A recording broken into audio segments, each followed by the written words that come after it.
भारत माता की, भारत माता की, भारत माता की। कृपया मंच से सब इधर आ जाएं। भारत माता की। राहुल गांधी।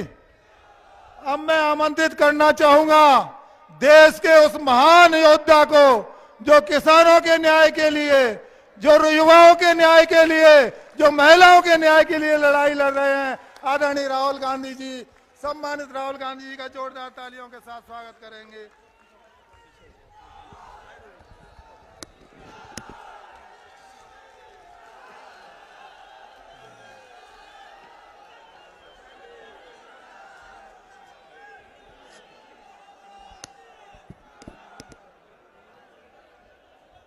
जितेंद्र सिंह जी,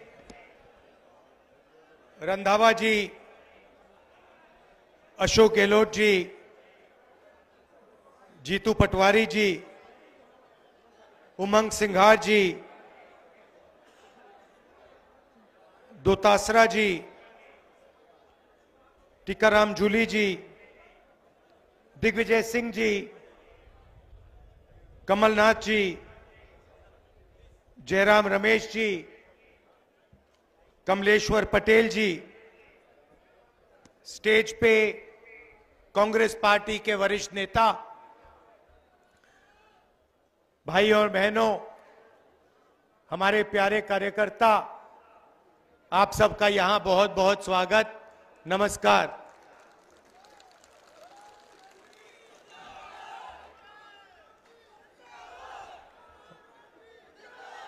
बारिश में आप यहां भीग रहे थे, तब भी खड़े रहे। इसके लिए दिल से धन्यवाद करता हूं। आपको कष्ट हुआ, हम थोड़े लेट भी चल रहे हैं, आपको यहां ठहरना पड़ा, उसके लिए भी मैं माफी मांगता हूं। पिछले साल हमने भारत जोड़ो यात्रा की, कन्याकुमारी से कश्मीर तक चले, 4000 किलोमीटर चले, हजारों लोग हमारे साथ चले। क्यों चले? क्योंकि देश में बीजेपी और आरएसएस नफरत, हिंसा और डर फैला रहे हैं। आप जानते हो कि विपक्ष की बात मीडिया में तो आती नहीं है। नहीं आती ना? आती है? नहीं आती। तो हमने सोचा सीधा जनता के बीच में जाकर अपनी बात रखें, और इसीलिए आजादी के बाद शायद कोई 4000 किलोमीटर की यात्रा किसी पार्टी ने करी, और उस यात्रा का बहुत फायदा हुआ, क्योंकि देश में जो दो विचारधाराओं की लड़ाई है, नफरत और मोहब्बत के बीच में जो लड़ाई हो रही है, अहिंसा और हिंसा के बीच में जो लड़ाई हो रही है, वो लोगों को बिल्कुल साफ दिखाई दे गई। एक तरफ बीजेपी के लोग एक धर्म को दूसरे धर्म से बांट रहे हैं, एक जात को दूसरी जात से बांट रहे हैं, एक प्रदेश को दूसरे प्रदेश से बांट रहे हैं, और दूसरी तरफ कांग्रेस पार्टी सबको एक साथ लाने की कोशिश कर रही है, और यात्रा से एक लाइन में कांग्रेस पार्टी की पूरी विचारधारा एक लाइन में आ गई। नफरत के बाजार में मोहब्बत की दुकान खोलती है कांग्रेस पार्टी। अब बहुत सारे लोग आए हमारे पास, उन्होंने कहा देखिए आप कन्याकुमारी से कश्मीर तो चले, मगर ऐसे बहुत प्रदेश हैं जहां आपने अपना मैसेज, अपने विचार नहीं पहुंचाए। बंगाल है, असम है, नॉर्थ ईस्ट है, उड़ीसा, झारखंड, छत्तीसगढ़, गुजरात। तो बहुत सारे लोगों ने कहा कि आपको वहां भी जाना चाहिए, एक दूसरी यात्रा होनी चाहिए। मणिपुर से महाराष्ट्र तक, और हमने ये बात मान ली, और इसलिए मैं आज आपके सामने यहां खड़ा हूं। आपको एक फायदा हुआ कि मध्य प्रदेश एक प्रकार से देश का जो दिल है, उसमें से दोनों यात्रा निकल रही है। इसमें हमने एक और शब्द जोड़ दिया। पहली यात्रा भारत जोड़ो यात्रा थी, दूसरी यात्रा में हमने न्याय शब्द जोड़ दिया। पहली यात्रा में जब हम चल रहे थे तो मैं लोगों से पूछ रहा था कि देश में ये जो नफरत फैलाई जा रही है, जो हिंसा फैलाई जा रही है, इसका कारण क्या है। जरूर बीजेपी फैलाने का काम करती है, मगर ये जो कर पा रहे हैं इसका कारण क्या है। और सबने मुझे जवाब दिया, इसका कारण अन्याय है, अलग अलग तरीके के अन्याय हो रहे हैं। युवाओं के साथ बेरोजगारी, किसानों को सही कॉम्पेंसेशन नहीं दिया जाता, सही दाम नहीं दिया जाता, तो अलग अलग तरीके के अन्याय हो रहे हैं।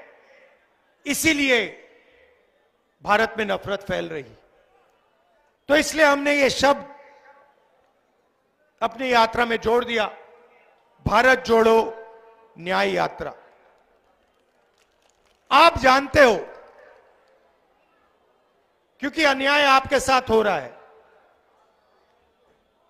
सबसे बड़ा आर्थिक अन्याय, आप जानते हो कि इस देश में 22 ऐसे लोग हैं जिनके पास उतना ही धन है जितना हिंदुस्तान के 50% आबादी के हाथ में है। 22 लोगों के हाथ में उतना धन है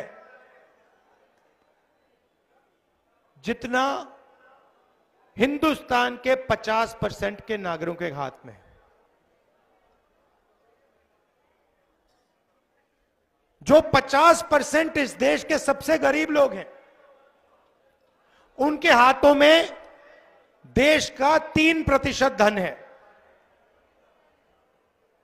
और जो देश के 5% सबसे अमीर लोग हैं, उनके हाथ में 60% देश का धन है। तो सबसे पहले आर्थिक अन्याय, 40 साल से सबसे ज्यादा बेरोजगारी। अगर आप युवाओं की बेरोजगारी को देखें तो हिंदुस्तान में पाकिस्तान और बांग्लादेश से दुगनी बेरोजगारी है। ठीक से सुनो, पाकिस्तान और बांग्लादेश से दुगनी बेरोजगारी हिंदुस्तान में है। यह क्यों हुआ? क्योंकि नरेंद्र मोदी जी ने नोटबंदी की, जीएसटी लागू की, और जो छोटे व्यापारी हैं, जो छोटे कारखाने चलाते हैं, स्मॉल और मीडियम बिजनेस चलाते हैं, जो इस देश को रोजगार देते हैं, वो एक के बाद एक, एक के बाद एक, एक के बाद एक बंद हो गए। और अगर आज हिंदुस्तान की अर्थव्यवस्था को आप देखें तो हर सेक्टर में 5-6 कंपनियों की मोनोपोली है। अदानी जी को देखिए, देश के एयरपोर्ट, सारे के सारे पोर्ट्स, पावर जनरेशन। हिमाचल में अगर आप सेब की बात करो, वो पूरी की पूरी मार्केट उनके हाथ में। तो बड़े बड़े उद्योगपतियों को, 3-4 को, हिंदुस्तान का पूरा धन पकड़ा दिया। नतीजा क्या हुआ कि जो लोग देश को रोजगार देते हैं, स्मॉल एंड मीडियम इंडस्ट्री वाले लोग, वो सब बंद हो गए और देश के युवाओं को रोजगार नहीं मिल सकता।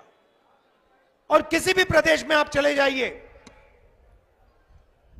आपको हिंदुस्तान के युवा सड़क पे भटकते दिखेंगे, बेरोजगार मिलेंगे। तो ये हुआ आर्थिक अन्याय। इसमें आप किसानों को भी जोड़ दीजिए। नरेंद्र मोदी जी ने 16 लाख करोड़ रुपया हिंदुस्तान के 10-15 उद्योगपतियों का माफ किया है। किसानों का 1 रुपया माफ नहीं किया है। आज तक 10 साल में किसानों का 1 रुपया माफ नहीं किया। और किसान क्या कह रहा है? किसान सिर्फ एमएसपी मांग रहा है कि भाई हमें सही दाम दिलवा दो। हम मेहनत करते हैं, 24 घंटा काम करते हैं, ठीक है, हमारा नाम अदानी नहीं है, अंबानी नहीं है, मगर हम मेहनत करते हैं, देश को भोजन देते हैं। हम सिर्फ सही दाम चाहते हैं और कुछ नहीं। होता क्या है, जैसे ही किसानों का अनाज तैयार होता है, एक्सपोर्ट इंपोर्ट पॉलिसी को बदल के दाम गिरा देते हैं। फिर किसानों को अपना माल कम दाम पे बेचना पड़ता है, फिर दाम फिर से बढ़ा देते हैं। तो किसान सिर्फ कह रहे हैं हमें गारंटी दीजिए, कम से कम हमें एमएसपी चाहिए और कुछ नहीं। बीजेपी के लोग कहते हैं एमएसपी नहीं मिलेगी। मैं आपको यहां कह रहा हूं, जैसे ही दिल्ली में कांग्रेस पार्टी की सरकार आएगी, हमने मैनिफेस्टो में लिख दिया है, लीगल एमएसपी हिंदुस्तान के किसानों को हम दे देंगे। तो ये हुआ आर्थिक अन्याय। अब इसमें आप सामाजिक अन्याय जोड़िए। इस देश में 50% पिछड़े लोग हैं, 15% दलित हैं, 8% आदिवासी हैं। कितना हुआ? 73% लोग या पिछड़े हैं, या दलित हैं, या आदिवासी हैं। और आपकी भागीदारी कहीं भी नहीं है। आप हिंदुस्तान की सबसे बड़ी कंपनियों की लिस्ट निकालो, मैंने निकाली है, उनके मालिकों के नाम देखो। 73% आबादी में से आपको एक मालिक नहीं मिलेगा। फिर सीनियर मैनेजमेंट की लिस्ट निकालो, उसमें भी आपको एक व्यक्ति नहीं मिलेगा। मीडिया में जाके देखो, मीडिया की बड़ी कंपनियों की लिस्ट निकालो, मालिकों के नाम निकालो, आपको नहीं, ठीक है, आपको एक मालिक नहीं मिलेगा 73% से। बड़े बड़े रिपोर्टर्स के नाम निकालो, इन्फ्लुएंसर्स के नाम निकालो, वहां भी 73% में से आपको एक नहीं मिलेगा। ठीक है, पता नहीं, शायद पिछड़े लोग, दलित, आदिवासी भागीदारी नहीं चाहते, बड़ी बड़ी कंपनियों के मालिक नहीं बनना चाहते, मीडिया में भागीदारी नहीं चाहते। चलो तो फिर बड़े प्राइवेट कॉलेजेस को देखो, प्राइवेट यूनिवर्सिटी को देखो, उनके मालिकों में आपका एक आदमी नहीं। सेंट्रल यूनिवर्सिटी के प्रोफेसर्स की लिस्ट निकाल दो, उसमें आपके 73% के 10% लोग हैं, और वो भी छोटे छोटे प्रोफेसर। ब्यूरोक्रेसी में देखो, हिंदुस्तान की सरकार को 90 लोग चलाते हैं, आईएएस अफसर हैं, हिंदुस्तान के पूरे बजट को बांटते हैं। उनकी लिस्ट निकालो,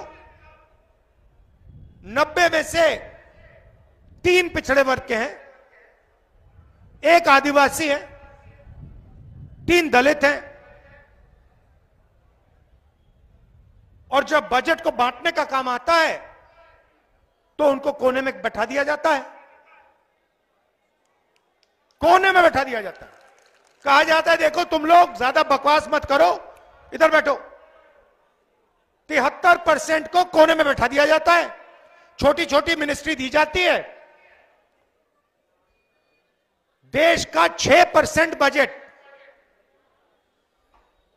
6% बजट का निर्णय आप लोग लेते हो। तो प्राइवेट कंपनियों में 73% नहीं है, मीडिया में 73% नहीं है, शिक्षा में 73% नहीं है, स्वास्थ्य में 73% नहीं है, तो आप हो कहां? मैं बताता हूं आपको। मनरेगा की लिस्ट निकालो, मजदूरों की लिस्ट निकालो, उसमें आपके नाम दिख जाएंगे। जितने देखने देख लो। कॉन्ट्रैक्ट लेबर की लिस्ट निकालो, उसमें आपके नाम दिख जाएंगे। सफाई कर्मचारियों के नाम निकालो, उसमें आपके नाम दिख जाएंगे। तो ये नरेंद्र मोदी जी कर रहे हैं। एक तरफ सामाजिक अन्याय, दूसरी तरफ आर्थिक अन्याय। किसानों को कुछ नहीं देते, मजदूरों को कुछ नहीं देते,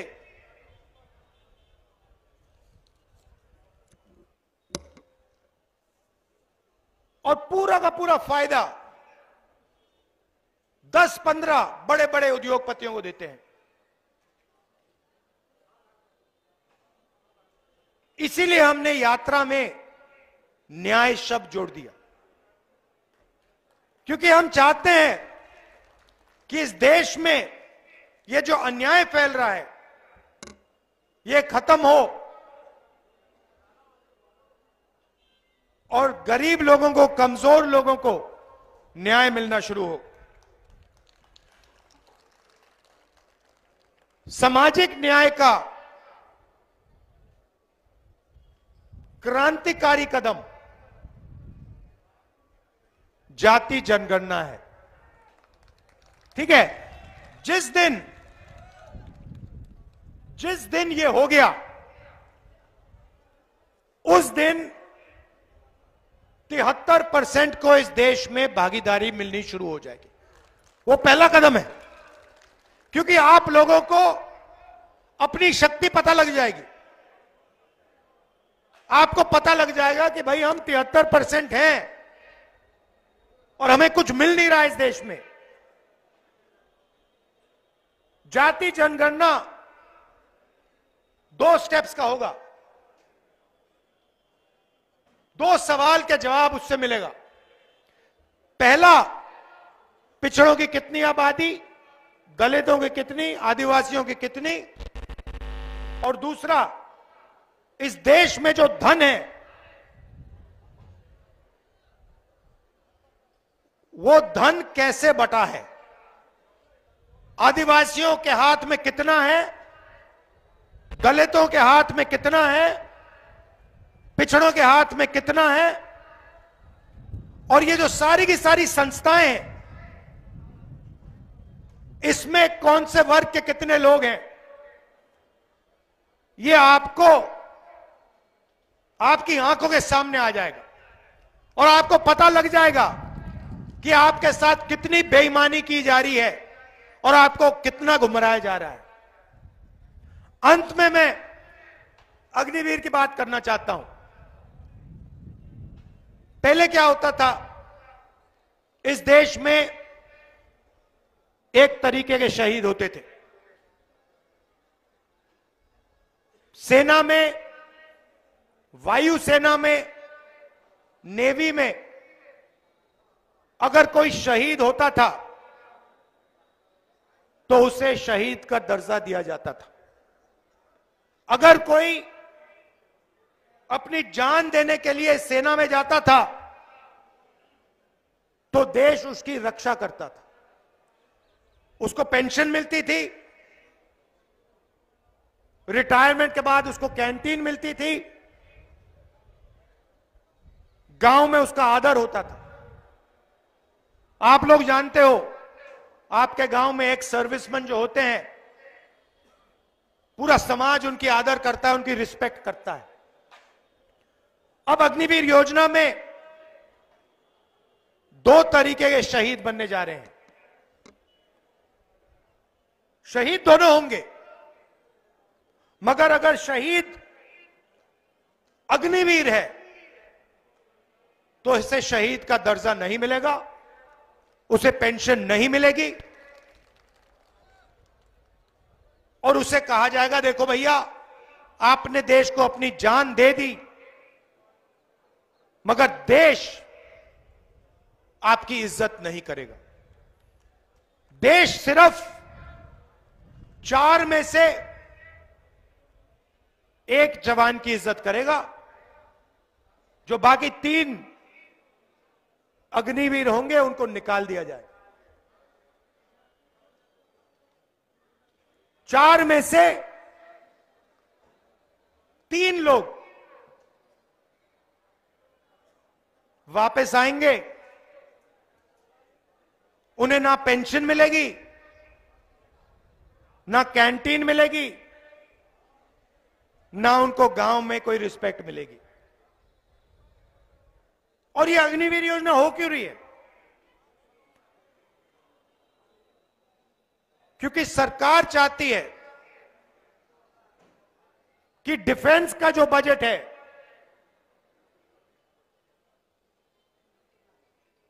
वो जवानों का ना मिले, उनकी पेंशन में ना जाए, उनकी ट्रेनिंग में ना जाए,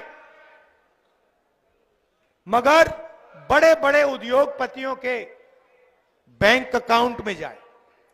आप अदानी जी को देखिए, आज पहले क्या होता था, हिंदुस्तान के हथियार ऑर्डिनेंस फैक्ट्री में बनते थे, गोला बारूद ऑर्डिनेंस फैक्ट्री में बनता था, एचएल हवाई जहाज बनाता था। अब क्या हो रहा है, एचएल को परे कर दिया। अदानी जी अब हथियार बनाएंगे, बारूद बनाएंगे, गोलियां बनाएंगे, ड्रोन बनाएंगे, हवाई जहाज बनाएंगे। और भाइयों बहन, ये बनाने वाले नहीं है, ये होगा क्या, ये बाहर कंपनी को कॉन्ट्रैक्ट दिया जाएगा, बाहर की कंपनियों को कॉन्ट्रैक्ट दिया जाएगा और अदानी जी को उनका पार्टनर बनाया जाएगा और फिर उनका माल अदानी जी यहां बेचेंगे और डिफेंस का बजट सीधा अदानी जी के बैंक अकाउंट में जाएगा और हमारे जवानों को कहा जाएगा देखिए अदानी जी का जमाना है, आपका बेटा मर गया, आपका भाई मर गया, उसको हिंदुस्तान की सरकार शहीद का दर्जा नहीं देगी, उसकी रक्षा नहीं करेगी। तुम जानो, तुम्हारा काम जाने। यह अदानी जी का जमाना है। धन्यवाद। यह होने वाला है। तो इसीलिए हमने न्याय यात्रा शुरू की और आपने इस यात्रा का इतना समर्थन किया, अपनी पूरी की पूरी शक्ति आपने इस यात्रा में डाली। इसके लिए मैं आपको दिल से धन्यवाद करता हूं। नमस्कार, जय हिंद।